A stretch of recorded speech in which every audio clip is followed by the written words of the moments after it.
Share market में trading करते समय कितना रिस्क टू रिवॉर्ड रेशियो रखना चाहिए जिससे आप एक प्रॉफिटेबल ट्रेडर बन सकें? चलिए इसे आज समझते हैं। इस वीडियो में हम 3 अलग अलग रिस्क टू रिवॉर्ड रेशियो को विस्तार से समझेंगे और वीडियो के आखिर में 5 सबसे जरूरी की पॉइंट्स भी डिस्कस करेंगे। Number 1:1 risk to reward ratio. इस चार्ट को ध्यान से देखिए। यहां नीचे और ऊपर 2 सपोर्ट लाइनें बनी हुई हैं। प्राइस एक छोटे से कंसोलिडेशन जोन को एक स्ट्रॉन्ग बुलिश कैंडल के साथ ब्रेक करके ऊपर की तरफ निकलता है, जिससे यहां बाइंग साइड का एक लॉन्ग ट्रेड सेटअप बनता है। अब बात करते हैं एक आम गलती की जो ज्यादातर नए ट्रेडर करते हैं। कुछ नए ट्रेडर जब चार्ट पर हैमर कैंडल बनती है तो उसकी क्लोजिंग के बाद तुरंत रेजिस्टेंस लाइन को टारगेट मानकर और लोअर सपोर्ट लाइन के नीचे स्टॉप लॉस प्लेस करके ट्रेड में एंट्री कर लेते हैं। यहां पर जो रिवॉर्ड है वही स्टॉप लॉस का साइज भी है, यानी 1:1 का रिस्क टू रिवॉर्ड रेशियो। लेकिन इस सेटअप में प्रॉफिटेबल बने रहने के लिए क्या चाहिए? आपकी ट्रेडिंग एक्यूरेसी कम से कम 50% से ऊपर होनी चाहिए। मतलब अगर आप दिन भर में 10 ट्रेड लेते हैं तो उनमें से कम 5 ट्रेड प्रॉफिट में जाने चाहिए, वरना दिन के अंत में आप लॉस में ही होंगे। और इसके ऊपर जो ब्रोकरेज और टैक्स का खर्चा होता है वो आपकी जेब से जाएगा, जिससे प्रॉफिट और भी कम हो जाता है। खासकर अगर आप निफ्टी या बैंक निफ्टी ऑप्शंस में ट्रेड कर रहे हैं तो 1:1 रिस्क रिवॉर्ड रेशियो बिल्कुल भी फिट नहीं बैठता, क्योंकि इसमें बार बार एंट्री और एग्जिट के कारण ब्रोकरेज बहुत ज्यादा लगता है, जिससे आपका नेट रिटर्न नेगेटिव में चला जाता है। यह सेटअप आपको ओवर ट्रेडिंग की तरफ धकेलता है, जो आपकी ट्रेडिंग साइकोलॉजी और डिसिप्लिन को बुरी तरह प्रभावित करता है। इसलिए जब तक आप एक अनुभवी और हाई एक्यूरेसी वाले ट्रेडर नहीं हैं, 1:1 रिस्क रिवॉर्ड सेटअप में ट्रेड करने से बचें। कई प्रोफेशनल ट्रेडर्स भी इस रेशियो को सबसे कमजोर और खतरनाक रिस्क टू रिवॉर्ड रेशियो मानते हैं। अब बात करते हैं 1:2 रिस्क टू रिवॉर्ड रेशियो की।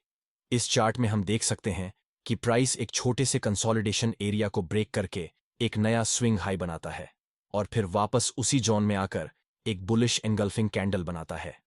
यहां पर एक स्ट्रॉन्ग रिवर्सल ट्रेड सेटअप बनता है। इस सेटअप में आप पिछली स्विंग हाई को टारगेट और लोअर सपोर्ट लाइन को स्टॉप लॉस मानकर लॉन्ग ट्रेड में एंट्री कर सकते हैं। जितने पॉइंट का आपने स्टॉप लॉस सेट किया है उससे 2 गुना पॉइंट का टारगेट रखा गया है, जिससे ये 1 से 2 रिस्क रिवॉर्ड सेटअप बनता है। इस तरह के सेटअप में प्रॉफिटेबल ट्रेडर बनने के लिए आपकी ट्रेडिंग एक्यूरेसी सिर्फ 33% या उससे थोड़ी ज्यादा होनी चाहिए। मतलब अगर आप 10 ट्रेड लेते हैं तो उनमें से सिर्फ 3 या 4 ट्रेड प्रॉफिट में जाने चाहिए और आप फिर भी लॉन्ग टर्म में प्रॉफिट में रह सकते हैं। अगर आप एक डे ट्रेडर हैं, खासकर ऑप्शंस मार्केट में ट्रेड करते हैं, तो ये सेटअप आपके लिए सबसे बेहतर और प्रॉफिटेबल साबित हो सकता है। आप स्कैल्पिंग या इंट्राडे ट्रेडिंग में भी आसानी से कर सकते हैं।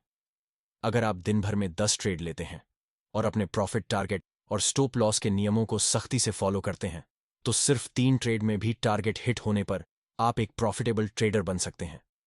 इस सेटअप की सबसे खास बात यह है कि इसे आप किसी भी टाइम फ्रेम में उपयोग कर सकते हैं, चाहे वो 5 मिनट का चार्ट हो या 1 घंटे का। लेकिन इस सिस्टम को सही तरीके से काम में लेने के लिए आपको अपने इमोशंस पर कंट्रोल रखना बेहद जरूरी है, क्योंकि मार्केट कभी भी सीधी रेखा में आपके टारगेट तक नहीं पहुंचेगा। ट्रेड एंट्री के बाद प्राइस कई बार ऊपर नीचे मूव करेगा, जिससे डर या लालच में आकर आप जल्दी एग्जिट कर सकते हैं। इसीलिए जरूरी है कि आप अपने स्टॉप लॉस और प्रॉफिट टारगेट लेवल पे डिसिप्लिन से टिके रहें।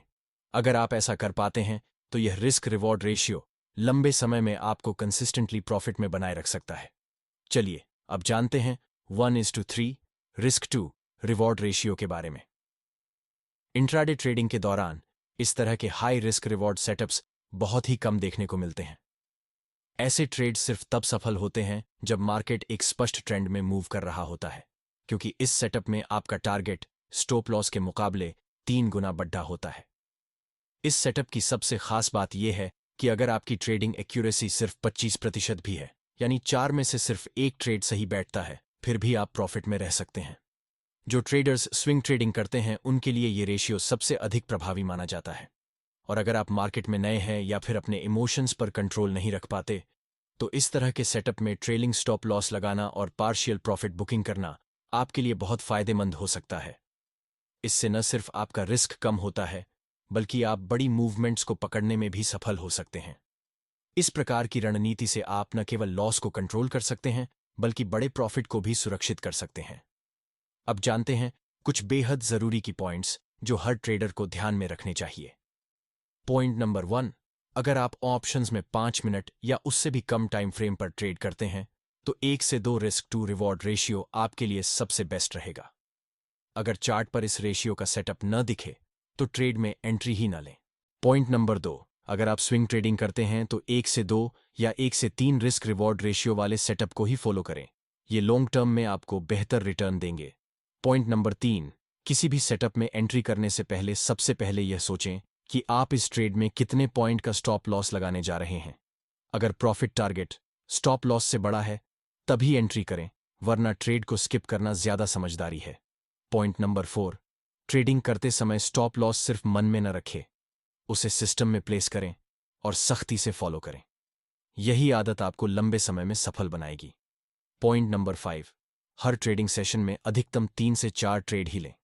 अगर लगातार 3 बार आपका स्टॉप लॉस हिट हो जाए तो उस दिन ट्रेडिंग बंद कर दें ताकि आपकी ट्रेडिंग साइकोलॉजी पर नेगेटिव असर न पड़े। अगर आपको यह वीडियो अच्छा लगा हो तो उसे लाइक जरूर करें और ऐसी ही ट्रेडिंग नॉलेज पाने के लिए चैनल को सब्सक्राइब करना ना भूलें।